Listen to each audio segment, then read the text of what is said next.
पूज्य संत शिरोमणि आचार्य श्री 108 विद्यासागर जी महाराज के परम प्रभावक शिष्य अरहम योग प्रणेता परम पूज्य मुनि श्री 108 प्रणम्य सागर जी महाराज एवं परम पूज्य मुनि श्री 108 चंद्र सागर जी महाराज के मंगल आशीष से अरहम जीव दया भारत संस्कारित और मजबूत जैन समाज के निर्माण हेतु आर्थिक रूप से असमर्थ एवं कठिन परिस्थितियों का सामना कर रहे परिवारों के लिए कर रहा है अद्वितीय सेवा कार्य। आप सभी साधर्मी बंधुओं से अनुरोध है कि आप भी गौ ग्रास औषधि निधि कोष, बेटा बेटी शिक्षा निधि कोष, बेटा बेटी चिकित्सा निधि कोष, व्रती ब्रह्मचारी भैया दीदी निधि कोष और रोजी रोटी निधि कोष में 2500 रूपए प्रति माह या 1000 रूपए प्रति माह के साथ जुड़कर जीव दया और साधर्मी सेवा के इस पुनीत कार्य में अवश्य सहयोग करें। दान राशि नीचे दिए गए बैंक डिटेल्स में भेजकर रसीद के लिए 9717857614 पर अवश्य सूचित करें। अकाउंट नेम ओम अरहम सोशल वेलफेयर फाउंडेशन। संपर्क सूत्र 9717857614, 8586984787, 9810843757,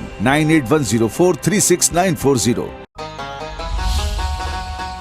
इस कार्यक्रम के पुण्यार्जक हैं प्रणम्य वाणी देवदूत। प्रणम्य गुरु की वाणी पहुँचे घर घर, सम्यक ज्ञान प्रभाव न होवे घर घर। सभी प्रणम्य वाणी देवदूत के पुण्य की बहुत बहुत अनुमोदना। अधिक जानकारी के लिए संपर्क करें। गुरु चरणों में समर्पित गुरु भक्त परिवार USA। श्री रवि जैन, श्रीमती सुषमा जैन, पुत्र एवं पुत्रवधू श्री निखिल जैन, श्रीमती रितिका जैन, पुत्री एवं दामाद श्रीमती प्राची जैन, श्री शशांक जी, श्रीमती दिशा जैन, श्री अतिशय जैन, पौत्र एवं पौत्री निर्वाण जैन, तारिणी जैन, रियाला जैन एवं मिया जैन, गाजियाबाद दिल्ली।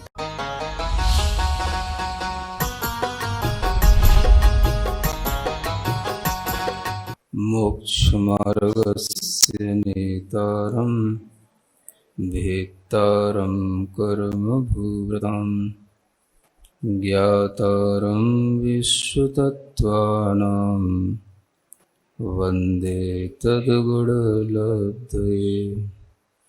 देवादिदेव आदिम तीर्थंकर श्री ऋषभनाथ भगवान की, वर्तमान शासन नायक श्री वर्धमान महावीर भगवान की, परम पूज्य आचार्य गुरुवर श्री विद्यासागर जी महाराज की।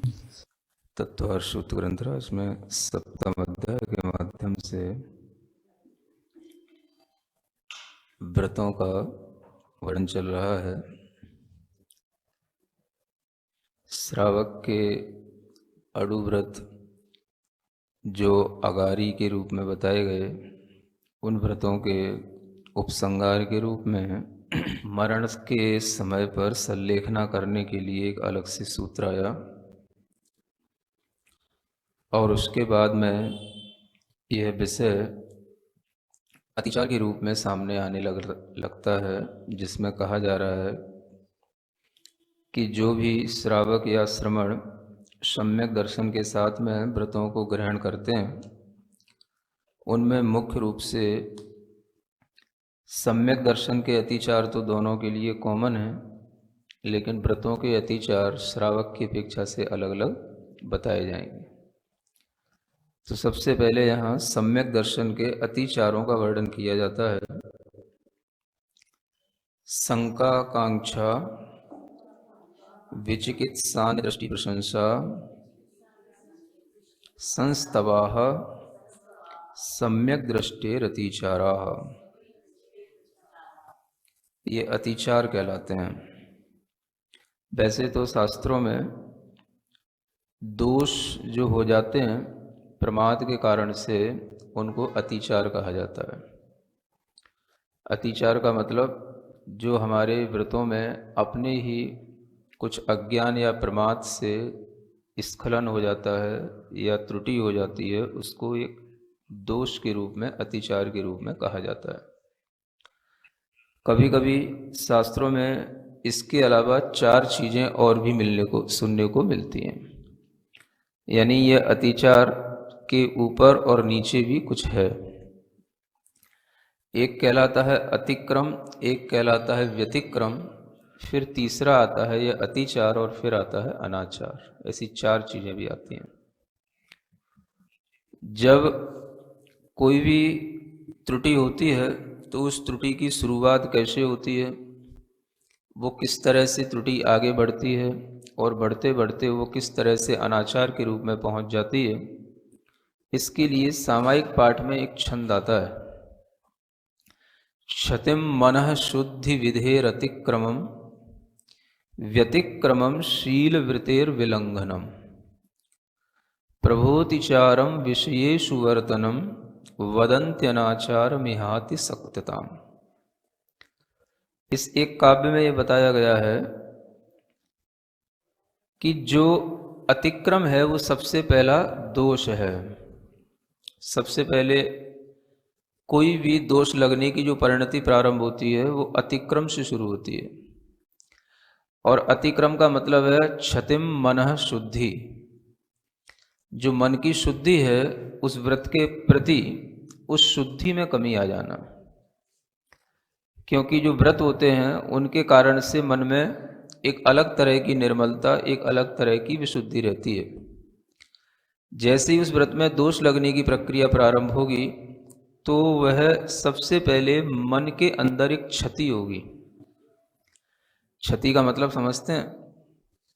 किसी भी चीज में जैसे भी कोई आक्रमण होता है तो उससे पहले उसके लिए एक धक्का सा लगता है, एक हल्का सा उसके लिए जर्क लगना, उसको बोलते हैं क्षति। यानी जो जिस भाव में है उससे थोड़ा सा हिल जाना या थोड़ा सा हट जाना। फिर अतिक्रम के बाद में दूसरा स्टेप आता है व्यतिक्रम का।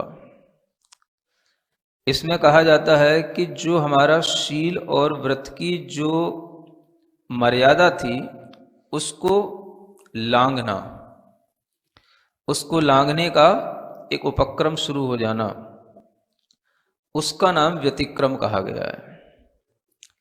यानी जो बाड़ बनाई गई है, जो मर्यादाओं में रखने के लिए एक संकल्प लिया गया है, उस संकल्प का उल्लंघन करने का मन तैयार होना, ये मन की स्थिति यहाँ तक पहुँच जाती है तो वो कहलाता है व्यतिक्रम। फिर अतिचार उसको कहा जाता है, उस विषय में प्रवृत्ति हो जाना, उसने वैसा करने की चेष्टा भी कर ली।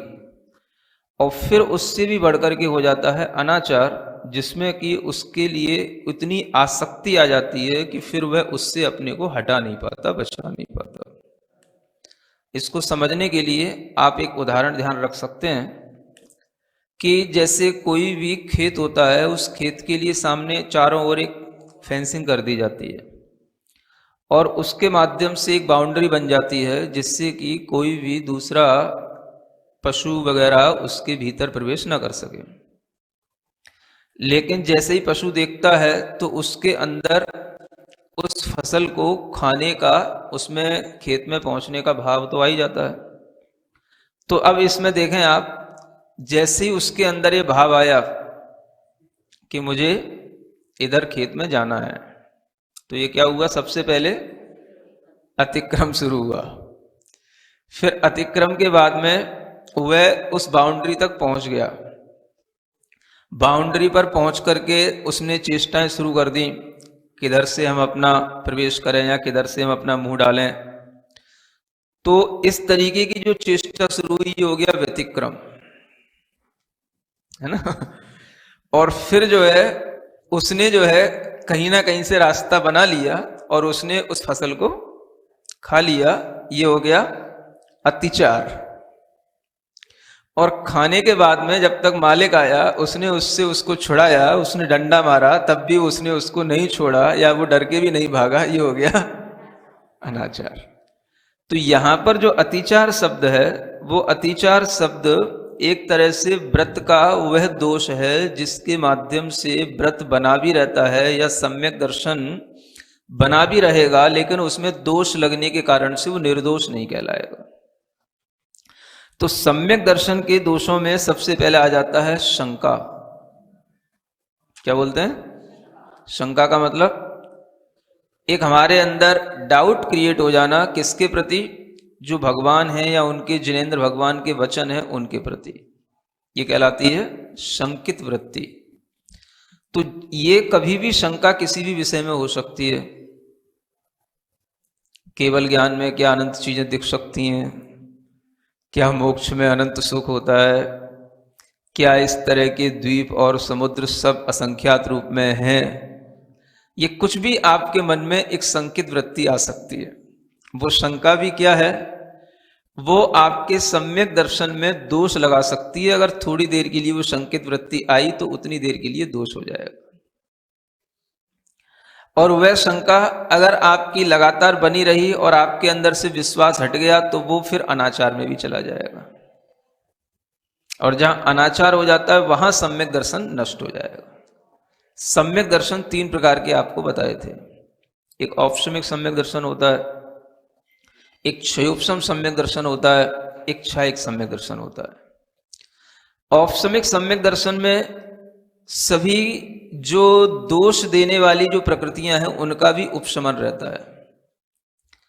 क्षायिक सम्यक दर्शन में जो सम्यक दर्शन की विरोध प्रकृतियां हैं उन सबका क्षय हो जाता है। तो जो दोष लगते हैं या अतिचार लगेंगे वो लगेंगे मुख्य रूप से क्षयोपशम सम्यक दर्शन में, क्योंकि क्षयोपशम सम्यक दर्शन में ही सम्यक प्रकृति का उदय है, और वह सम्यक प्रकृति के उदय के कारण से ही ये जो चल मल अगाढ़ दोष जो आपको बताए थे उन दोषों में ही ये दोष आ जाते हैं, और इन्हीं दोषों के कारण से ये अतिचार संभव होते हैं। अब आप देखें कि अगर किसी के अंदर क्षायिक सम्यक दर्शन का भाव आ गया है, उसका सम्यक तो क्षायिक हो गया है, तो उसमें ये दोष नहीं होंगे। ये जो दोष यहां बताए जा रहे हैं, 5 अतिचार बताए जा रहे हैं, ये किन में नहीं मिलेंगे? क्षायिक सम्यक दृष्टि में नहीं मिलेंगे। मतलब क्षायिक सम्यक दृष्टि जीव में किसी भी तरीके की कोई तत्व के प्रति शंका नहीं होगी, और ये शंका जो आएगी वो किस में आएगी? वो क्षयोपशम सम्यक दृष्टि में आएगी। तो ये भी हम ध्यान में रखें कि वर्तमान में जो भी सम्यक दर्शन होता है, जो लंबे समय तक हमारे साथ रहता है, वो क्षयोपशम सम्यक दर्शन ही होता है, क्योंकि क्षायिक सम्यक दर्शन तो वर्तमान में होता नहीं, और उपशम होने के अंतर मुहूर्त के बाद में जो सम्यक दर्शन टिका रहेगा तो वो कहलाएगा क्षयोपशम सम्यक दर्शन। तो क्षयोपशम सम्यक दर्शन वर्तमान में होता है, अच्छा हमारे लिए एक उपयोगी भाव है, लेकिन उस भाव में यह दोष भी लगते हैं, ये जान करके हम शंका से बच सकते हैं। जिज्ञासा शांत ना हो तो भी वो जिज्ञासा बनी रह सकती है, क्योंकि जिज्ञासा में वह जानने की इच्छा कर रहा है, क्योंकि उसके अंदर ये लग रहा है कि ये जो चीज है वो तो सब सही है, लेकिन ये थोड़ा सा हमारी समझ में अभी पूरी ढंग से आ नहीं पा रही है। तो उसको समझने की कोशिश करता है वो, या तो बार बार शास्त्रों के माध्यम से समझने की कोशिश करेगा, कभी अपने से और ज्यादा ज्ञानी गुरुजनों के पास पहुंचेगा तो उनसे समझने की कोशिश करेगा। तो ये उसकी जिज्ञासा बढ़ी हुई है कहलाती है। तो इस तरह की जिज्ञासा में उसके अंदर सम्यक दर्शन भी बना रहता है, या कोई भी उसका भाव जो तत्व के निर्णय के साथ बना हुआ है वो बना रहेगा, लेकिन उसकी जिज्ञासा भी एक अंदर बनी रहती है। और कभी कभार वो जिज्ञासाएं अपने ही ज्ञान में, अपने ही अनुभव से खुद ब खुद सॉल्व हो जाती हैं। जब हम किसी चीज में बहुत देर तक अध्ययन करते हुए, अनुभव करते हुए चीजों को देखते हैं, तो कभी ना कभी वो चीजें हमारे दिमाग में अपने आप शांत हो जाती हैं, और लगने लग जाता है कि ये जो चीजें हैं ये कोई बहुत बड़ी बात नहीं है जिसमें हम इतना उलझ रहे हैं। इसका नाम क्या है? ये जिज्ञासा है ना। और अगर शंका पैदा हो जाती है तो फिर व्यक्ति के अंदर एक खाई सी पैदा हो जाती है, या तो इधर या इधर। अब शंका में तो फिर उसके अंदर स्टेबिलिटी रहेगी नहीं, तो वो जो है जिधर था वहां से तो हट ही गया। तो सही पक्ष में उसको रहने की एक जो स्थिति है वो नहीं बनती है, वो दूसरे पक्ष में गिरने की स्थिति फिर ज्यादा बन जाती है। तो वो शंका थोड़ी देर के लिए होना, थोड़ी देर के लिए अनबैलेंस हो गए तो चल जाता है, लंबे समय तक अगर वो शंका चलती है तो फिर वो गिरा देती है।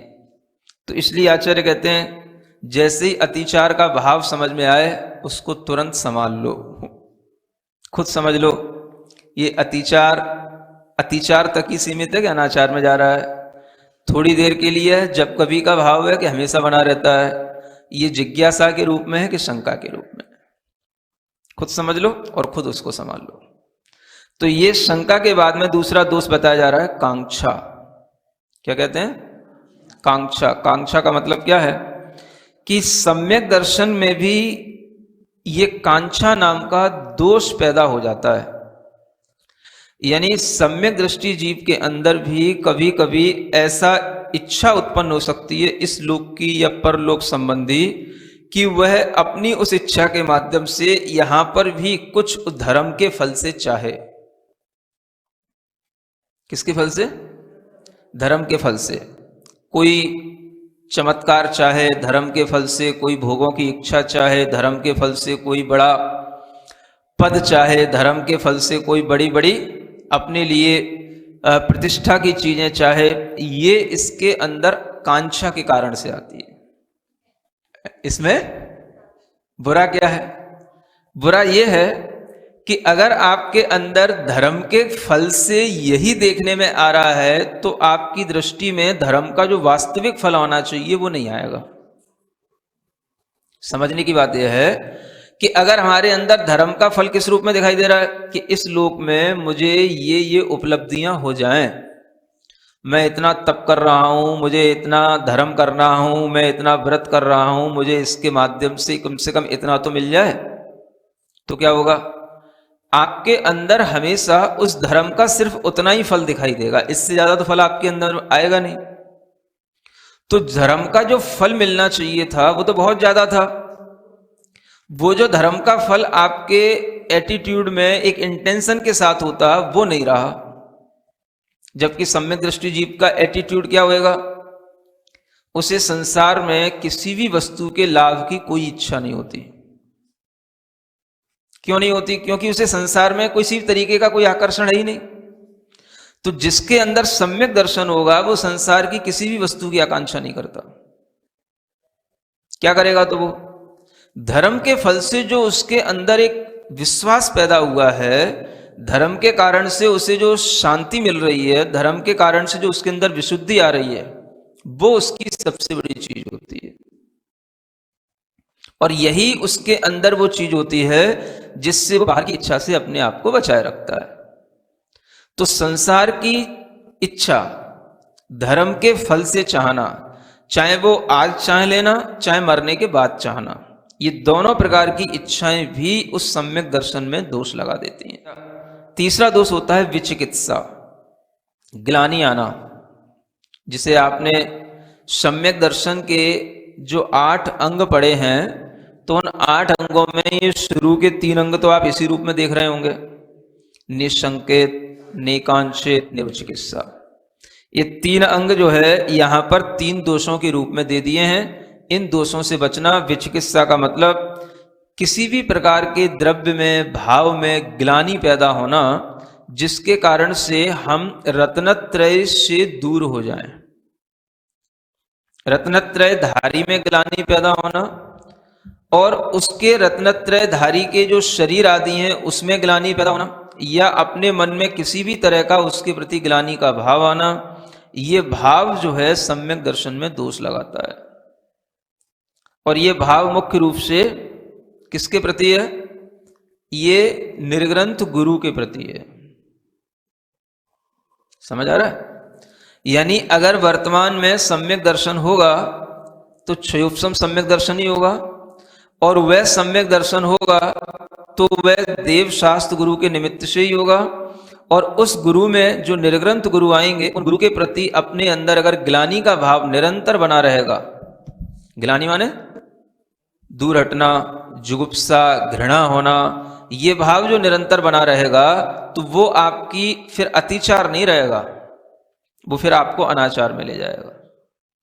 तो यह भी एक दोष के रूप में है। अगर तुरंत भाव आता है और तुरंत हटा लेते हैं हम तो बच जाता है, और लंबे समय तक चलता है तो वो गिरा देता है। इसके आगे फिर अन्य दृष्टि प्रशंसा और अन्य दृष्टि संस्तव, ये 2 दोष और बताए। अन्य दृष्टि का मतलब जो अन्य प्रकार से श्रद्धान करते हैं, जिनेंद्र भगवान के बताए हुए वीतराग निर्ग्रंथ मार्ग के अलावा अन्य तरीके का जो श्रद्धान अपने अंदर बना करके रखते हैं, ऐसे लोगों के प्रति मन में प्रशंसा का भाव लाना। अब समझने की कोशिश करो आप। मन में प्रशंसा का भाव लाना। आप देख रहे हो कि ये जो सन्मार्ग है, जो मोक्ष का मार्ग है, उससे बिल्कुल विपरीत है। लेकिन इनका ज्ञान बहुत बढ़ा हुआ है या इनके प्रभाव बहुत बड़े बड़े हैं, किसी के अंदर कोई तपस्या चारित्र भी बहुत बड़ा बड़ा हो सकता है, उसकी प्रशंसा करना, उस प्रशंसा में भी आपके मन में उसके प्रति जो भाव आएगा कि हाँ, मन ही मन में ये बहुत अच्छा है, बहुत अच्छा है, ऐसा हमको भी मिलता, ऐसा हमारे साथ भी होता, ये जो प्रशंसा का भाव है, ये अन्य दृष्टि प्रशंसा, ये सम्यक दर्शन का दोष है। और संस्तवन में क्या हो जाएगा, इसमें तो प्रशंसा में तो मन मन में हम प्रसन्न हो लेते हैं और संस्तव में हम वचन से भी कह लेते हैं।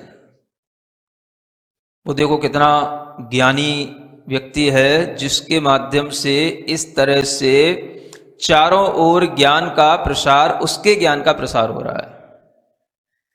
किसके ज्ञान का? उसके ज्ञान का, जो उस ज्ञानी का ज्ञान है उसके ज्ञान का प्रसार हो रहा है। जिनेंद्र भगवान के ज्ञान का प्रसार नहीं हो रहा है। किसका प्रसार हो रहा है? वो जो अपना ज्ञान दे रहा है उसका ज्ञान सब लोग मान रहे हैं, उसके ज्ञान का प्रसार हो रहा है। ये अन्य दृष्टि का संस्तवन हो जाता है, ये भी सम्यक दर्शन का अतिचार होता है।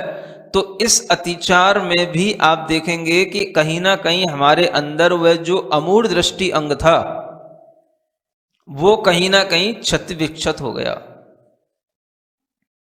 है ना, क्योंकि मूढ़ता आए बिना कभी इस तरह के विचार आ नहीं सकते हैं। तो 8 अंग जो हैं, उन 8 अंगों में अगर हम देखें तो 8 ही प्रकार के अगर हम उल्टे भाव कर दें तो वो दोष हो जाते हैं। यहां हमें देखने को केवल 4 भाव मिल रहे हैं, लेकिन इन्हीं 4 भावों को यदि हम संभाल लेते हैं तो आगे के 4 भाव भी अपने आप समझ जाते हैं, क्योंकि ये 4 भाव हमारे स्व आश्रित हैं और आगे के 4 भाव पर के निमित्त से होते हैं। इन 4 भावों में हमें अपना ही केवल आश्रय लेना पड़ता है, पर का निमित्त सामने हो जरूरी नहीं है, वो हमारी श्रद्धा में है कि नहीं, बस इतने से काम हो जाता है। यहां पर का निमित्त कहां मिलेगा आपको? शंका में कोई नहीं है, कांक्षा में कुछ नहीं है, विचिकित्सा में आपको मुनि महाराज पर के निमित्त के रूप में आ जाएंगे, लेकिन वो भी आपकी अपनी श्रद्धा के विषय हैं, आपके सामने हो या नहीं हो, आपके अंदर उनके प्रति घृणा होगी तो होगी, नहीं होगी तो नहीं होगी। लेकिन जब भी उपगूहन, स्थितीकरण, प्रभावना, वात्सल्य, ये जब चीजें आएंगी तो उसमें सामने वो व्यक्ति पर के आश्रय उसके निमित्त से होगा वो। तो इसलिए इन स्व भावों को अगर हम संभाल लेते हैं, स्व आश्रित पने के इन भावों को संभाल लेते हैं तो आगे के भाव भी इसी में आ जाते हैं, इसी में उनका समावेश हो जाता है। इसलिए सम्यक दर्शन में मुख्य रूप से जो शुरू के 4 भाव हैं वही हमारे अंदर अगर कमजोरी के रूप में आ गए तो वो हमारे लिए अतिचार हो जाते हैं और वही दोष का कारण बन जाते हैं। ये सम्यक दर्शन के अतिचार हुए। अब आगे आचार्य व्रत और शीलों के भी अतिचारों का वर्णन करने के लिए यहां एक बीच में सूत्र देते हैं, व्रत शीलेषु पंच पंच यथाक्रमम। व्रत और शीलों में भी 5-5 यथाक्रम से दोष लगाते चले जाना, इन्हीं अतिचारों को जानते चले जाना, है ना। तो सबसे पहले बंध बदच्छेदाति भारारोपणान्नपान निरोधाः, ये दोष हैं अहिंसा अड़ुव्रत के।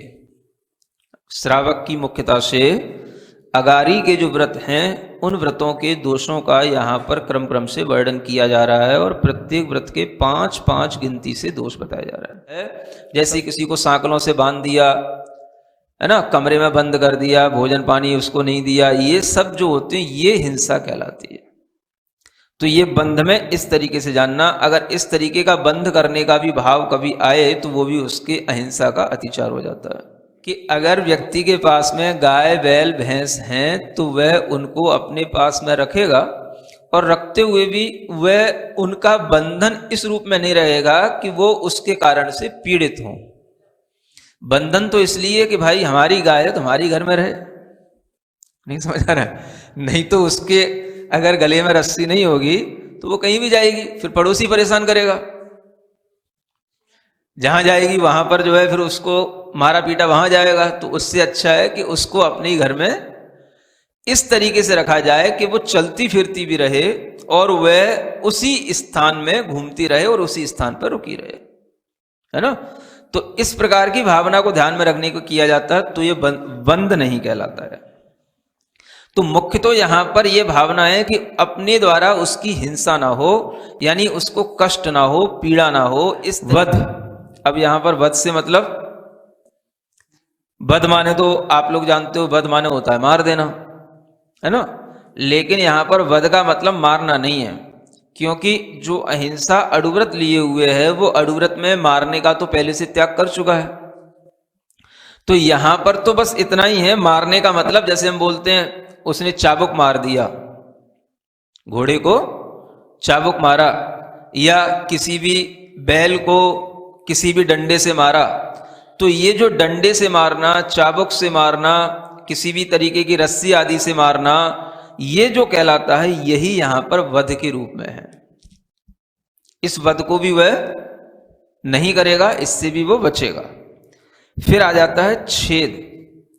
छेद का मतलब होता है कि किसी के भी शरीर के अंग उपांगों का छेद कर देना, है ना। उसकी नाक को छेद देना, कान को छेद देना, पैरों को छेद देना। तो ये भी जो है हिंसा के उद्देश्य से यदि होता है तो ये गलत होता है ना। क्योंकि नाक कान छेदने का काम तो घर में भी बेटे बेटियों के साथ होता रहता है। सबके बेटियों की तो नाक कान छेदने ही पड़ते हैं, है ना। लेकिन वो जो है हिंसा में नहीं आएगा, क्योंकि वो उनके आभरण पहनाने के लिए, उनकी शोभा के लिए किया जा रहा है, वो उनके अच्छाई के लिए किया जा रहा है, वो उसमें नहीं आएगा। इसमें क्या आएगा, जिसमें पशुओं को उनके इस तरीके से छेदन कर दिए जाते हैं। जैसे कई बार देखा होगा आपने कि कई तरीके के उनके पैरों में भी जो नाखून वगैरह होते हैं उनको तोड़ दिया जाता है, छेद दिया जाता है, ताकि ये उनका उपयोग ना कर सकें, है ना। तो इस तरीके का जो छेदन हो जाता है, यह जो है अपने आप में यह हिंसा दोष में आ जाता है, जो उसको पीड़ा पहुंचाए और जिससे उसको कोई फायदा ना हो। तो ये छेद भी वो छोड़ देता है। अति भारारोपण, ये क्या है कि जितनी उसकी सामर्थ्य है उतना ही उसके लिए काम देना। ज्यादा काम अगर उसके लिए मिलेगा या ज्यादा उससे काम लिया जाएगा तो ये भी अति भारारोपण हो जाएगा। तो ये पशुओं के साथ भी हो जाता है, और जो मनुष्य हैं वो भी काम करने वाले हैं उनके साथ भी लगा लेना, है ना।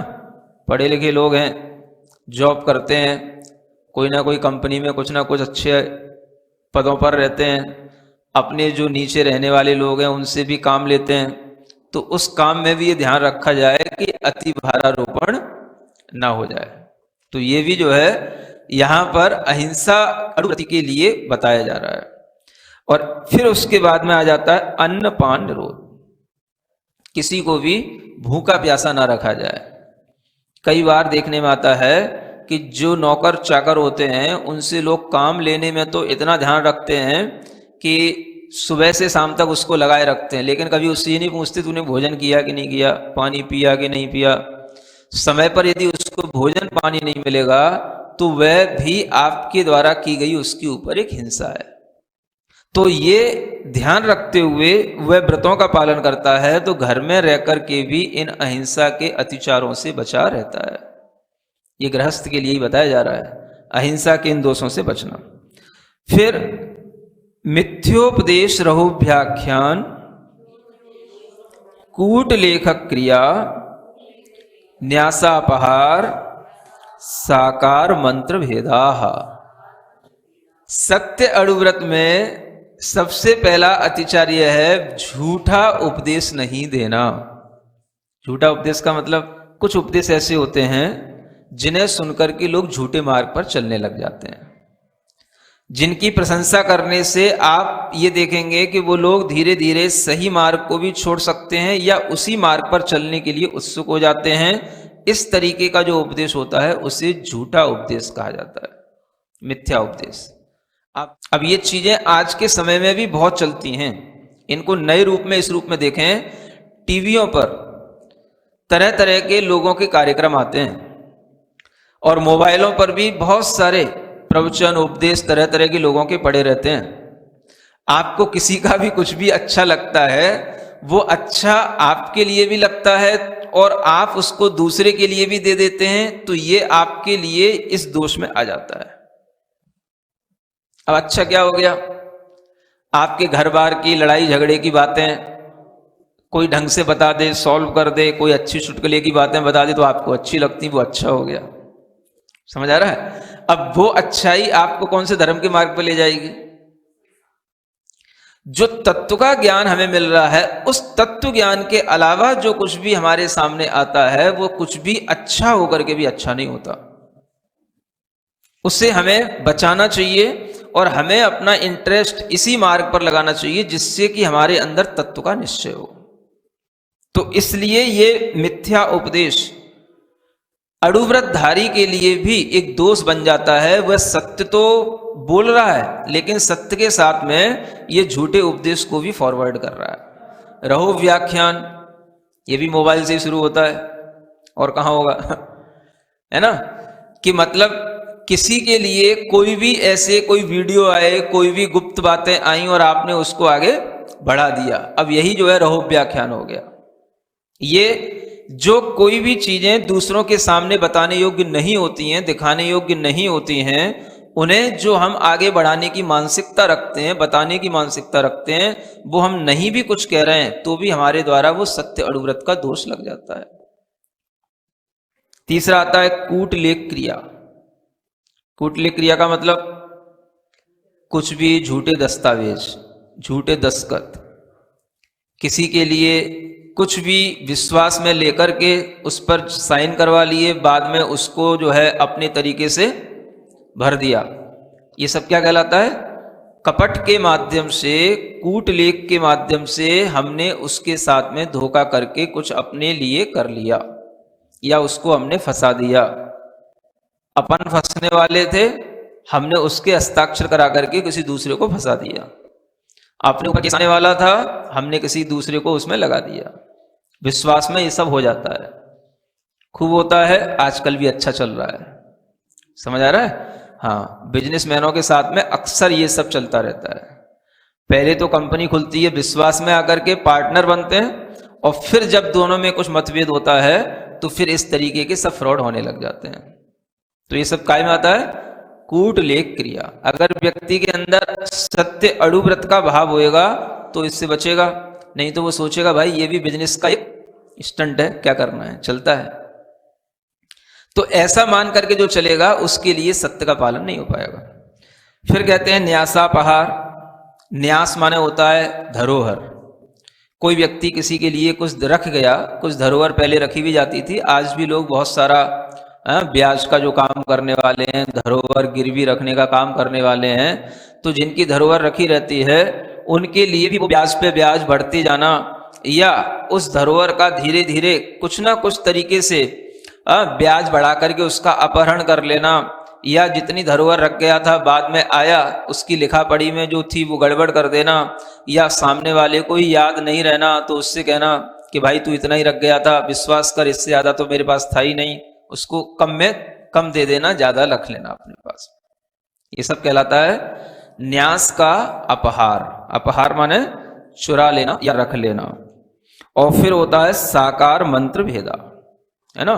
साकार मंत्र का मतलब हो जाता है कि जो चीजें एक जैसी हमारे सामने हों और उनको हम जो है किसी ना किसी अपनी चेष्टा से ऐसा इंगित कर दें कि वह सामने वाले ने कुछ कहा तो नहीं, लेकिन आपकी चेष्टा से वो उसी रूप में फंस गया, वो कहलाता है साकार मंत्र।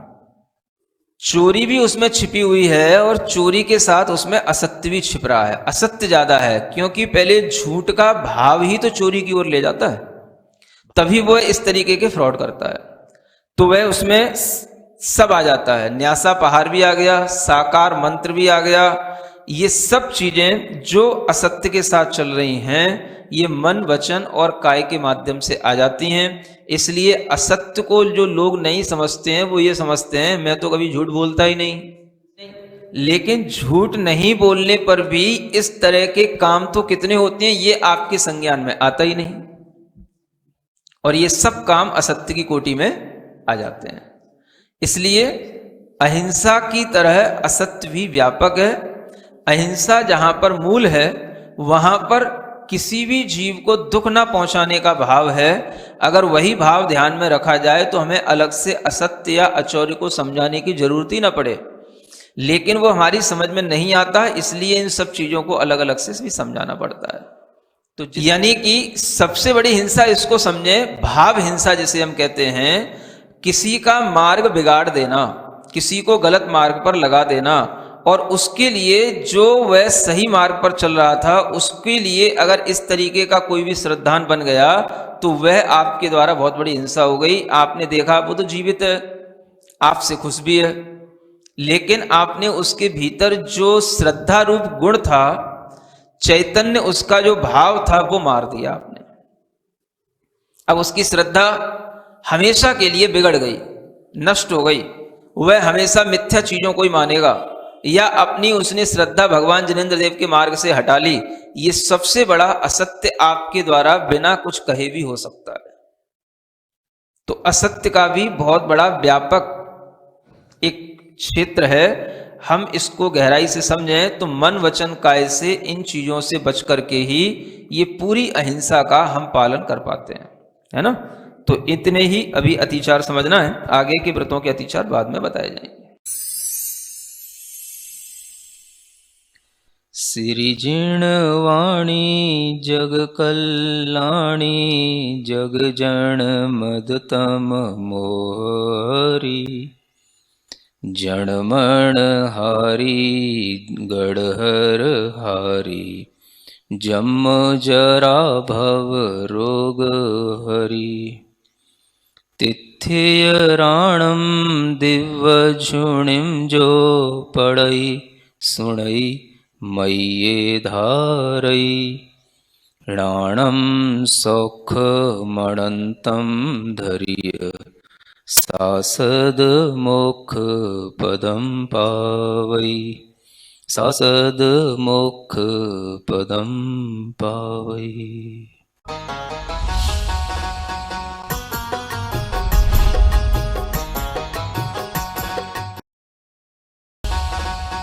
इस कार्यक्रम के पुण्यार्जक थे प्रणम्य वाणी देवदूत। प्रणम्य गुरु की वाणी पहुँचे घर घर, सम्यक ज्ञान प्रभावना होवे घर घर। सभी प्रणम्य वाणी देवदूत के पुण्य की बहुत बहुत अनुमोदना। अधिक जानकारी के लिए संपर्क करें।